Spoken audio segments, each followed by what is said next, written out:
നമുക്ക് നമ്മളുടേതായിട്ട് നിലപാടുകൾ ഉണ്ടായിരിക്കണം. നിലപാടുകളില്ലാതിരിക്കുമ്പോൾ നമ്മൾ കാറ്റത്ത് അങ്ങോട്ടും ഇങ്ങോട്ടും പാറി നടക്കുന്ന പട്ടത്തെ പോലെയാവും. റിലേറ്റഡ് ആയിട്ട് കൺട്രോളിങ് ഉണ്ടാവണമെന്നുണ്ടെങ്കിൽ നമ്മുടെ കയ്യിൽ ഫണ്ട് വേണം.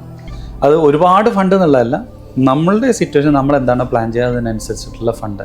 ഇനി ആ ഫണ്ട് വന്നാൽ ഉണ്ടെങ്കിൽ പോലും ഞാൻ സജസ്റ്റ് ചെയ്യുക, ഞാനാണ് ഒരു ബിസിനസ് ഓണർ എങ്കിൽ ഞാൻ ചെയ്യുക, ആ ഫണ്ട് മാറ്റി വെച്ചിട്ട് അതിനോട് ഇക്വലൻ്റ് ആയിട്ടുള്ള ഒരു ലോൺ കിട്ടുമെങ്കിൽ, എല്ലാവർക്കും ഇത് പ്രാവർത്തികമല്ല, ചില ആളുകൾ ലോൺ എടുക്കുന്നതിനെതിരാണ്, ഇങ്ങനെയുള്ള കാര്യങ്ങളുണ്ടെങ്കിൽ ഞാൻ അഡോപ്റ്റ് ചെയ്യുക അതിന് ഇക്വലൻ്റ് ആയിട്ടുള്ള ഫണ്ട് ലോൺ എടുത്തിട്ട് ആ ലോൺ എടുത്ത ഫണ്ട് കൊണ്ട് ബിസിനസ് ചെയ്യും.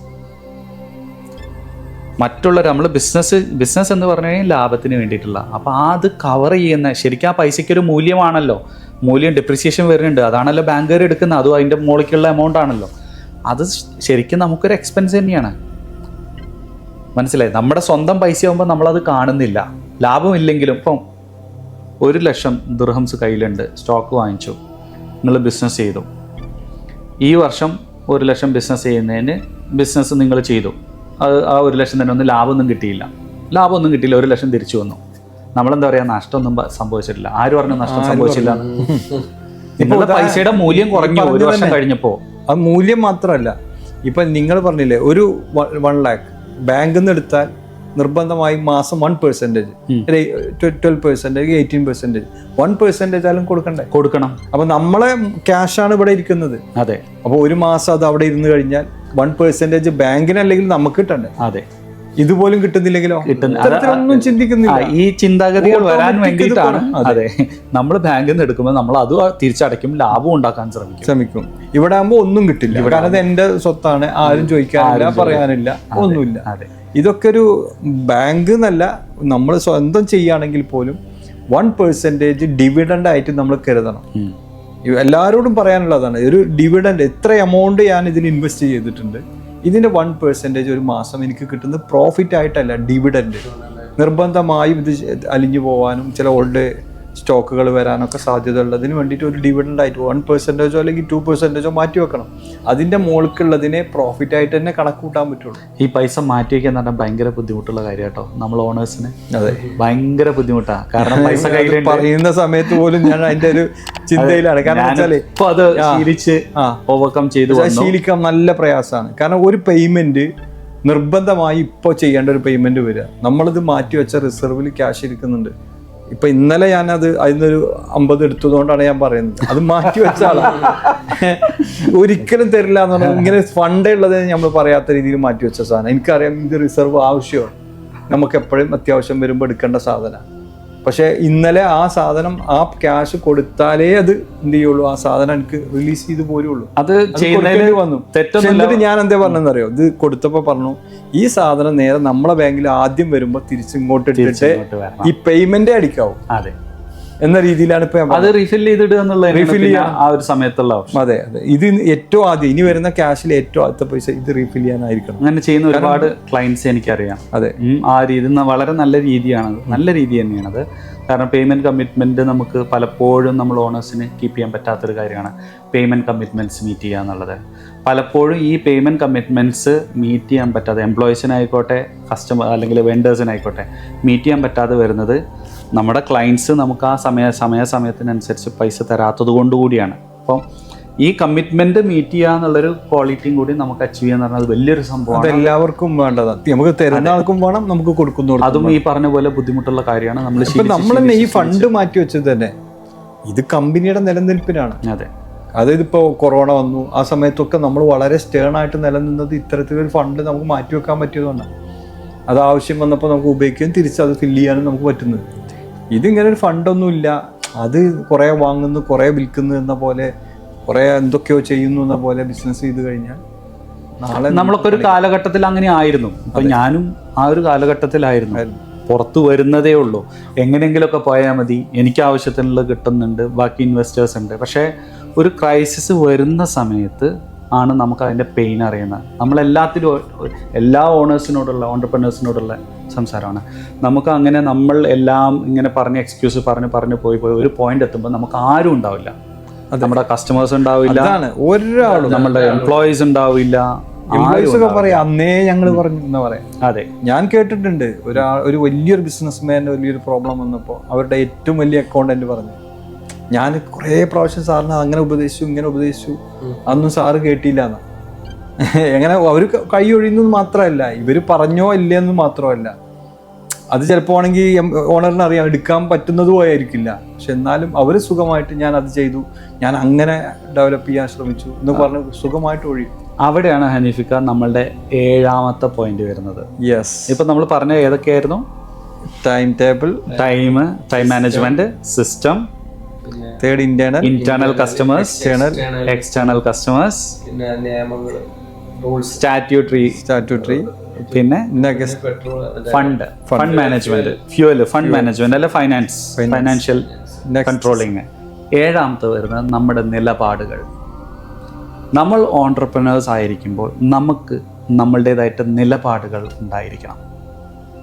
നിലപാടുകൾ ഇല്ലാതിരിക്കുമ്പോൾ നമ്മൾ കാറ്റത്ത് അങ്ങോട്ടും ഇങ്ങോട്ടും പാറി നടക്കുന്ന കൈറ്റ്. എന്താണ് പട്ടത്തെ പോലെയാവും. എങ്ങോട്ടാണോ കാറ്റ് വീശുന്നത് അതിൻ്റെ കൂടെ അങ്ങോട്ട് പോകും. ഒഴുക്കിനനുസരിച്ച് അങ്ങനെ നീന്തി പോവുക എന്നുള്ളത് അതൊരിക്കലും നമ്മളുടെ ഡയറക്ഷൻ നമ്മളാണ് ഡിസൈഡ് ചെയ്യേണ്ടത്. അതിന് നിലപാടുകൾ വളരെ അത്യാവശ്യമാണ്.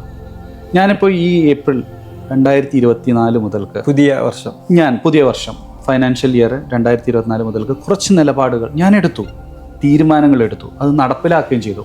ഒബ്ജക്ഷൻസ് വരുന്നുണ്ട്, പലതരത്തിലുള്ള എതിർപ്പുകൾ വരുന്നുണ്ട്. ഒരു നിലപാട്, ഒരു വർക്ക് ഏറ്റെടുത്തു കഴിഞ്ഞാൽ അതിനൊരു ഡെഡ് ലൈൻ ഞാൻ കൊടുക്കും. നിലവിലും ഡെഡ് ലൈൻ കൊടുക്കുന്നുണ്ട്. ചെയ്തു തരും, അതാണ്. അത് ഡെഡ് ലൈൻ കൊടുക്കുന്നുണ്ട് നിലവിൽ.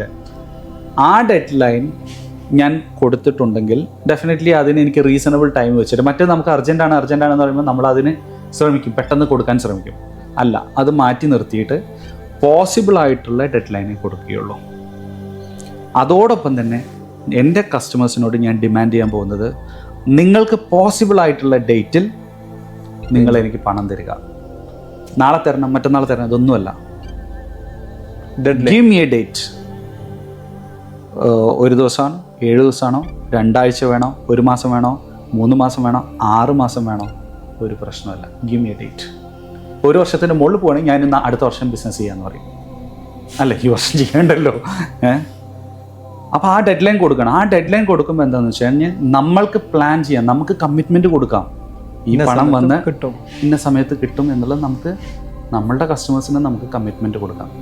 അപ്പോൾ കമ്മിറ്റ്മെൻറ്റ് ബ്രേക്ക് ചെയ്യാതെ എങ്ങനെ ബിസിനസ് കൊണ്ടുപോകാം എന്നുള്ളതിൻ്റെ എൻ്റെ ആദ്യത്തെ വ്യക്തമായിട്ടുള്ള നിലപാടാണ് കീപ്പ് ഡെഡ് നിലപാടുകൾ നിങ്ങൾ എഴുതി വെച്ചു. എഴുതി ടീമിനോട് കമ്മ്യൂണിക്കേറ്റ് ചെയ്തു. ഇതാണ് എൻ്റെ നിലപാട്.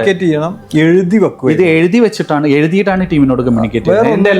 എല്ലാ നിലപാടുകളിൽ നിന്ന് നമ്മൾ ബിസിനസ്മാൻമാരോട് ഈ നിലപാടിൽ നിന്ന് തെറ്റുന്നത് ആരാന്നറിയും? നമ്മൾ തന്നെയാണ്.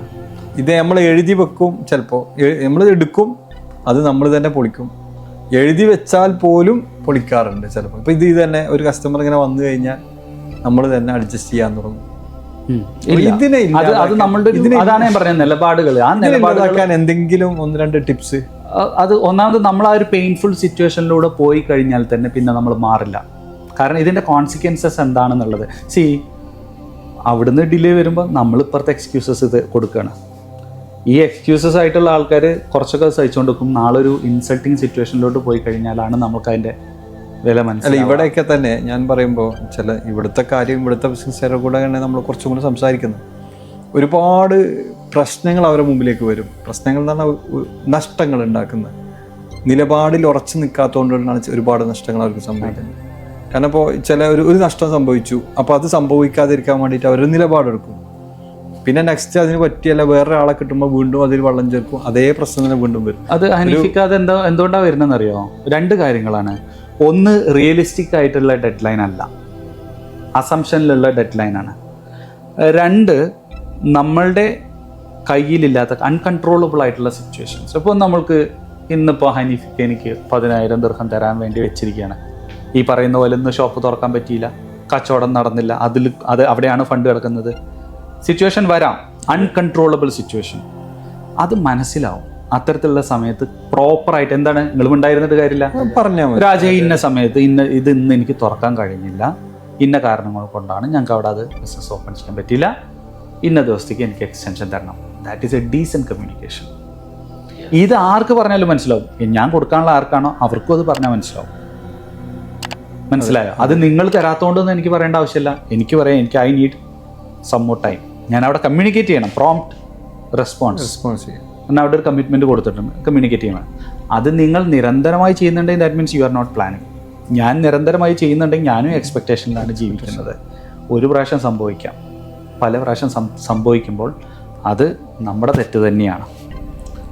ആരുടെ മുന്നിൽ വെച്ചാൽ നമ്മുടെ തെറ്റ് അംഗീകരിക്കുക, വേറെ മാർഗമില്ല. എടുക്കുന്നത് അവരുടെ അനുഭവം കൊണ്ടാണല്ലോ, അനുഭവങ്ങൾ കൊണ്ടാണ്. പക്ഷെ ഈ അനുഭവത്തിന് കുറച്ച് കഴിയുമ്പോൾ മറന്നു പോവാണ്. അതുകൊണ്ടാണ് വീണ്ടും അത് പഴയ സിസ്റ്റത്തിലോട്ട് കയറാത്തത് കൊണ്ടാണ്. അവിടെ സിസ്റ്റത്തിലോട്ട് കയറാത്തത് കൊണ്ടാണ് നമ്മൾ മറന്നു. ഞാൻ പറഞ്ഞില്ലേ, ആളുകൾക്ക് പ്രസക്തി ഇല്ല. നമ്മളാ നിലപാടുകൾ എടുക്കുക, ഇന്നതാണ് നമ്മുടെ നിലപാട്. നിങ്ങൾ എൻ്റെ മൊബൈൽ ചെക്ക് ചെയ്താൽ ഇന്ന് നിങ്ങൾ ഫസ്റ്റ് മെസ്സേജ് കണ്ടിട്ടുണ്ടാവും.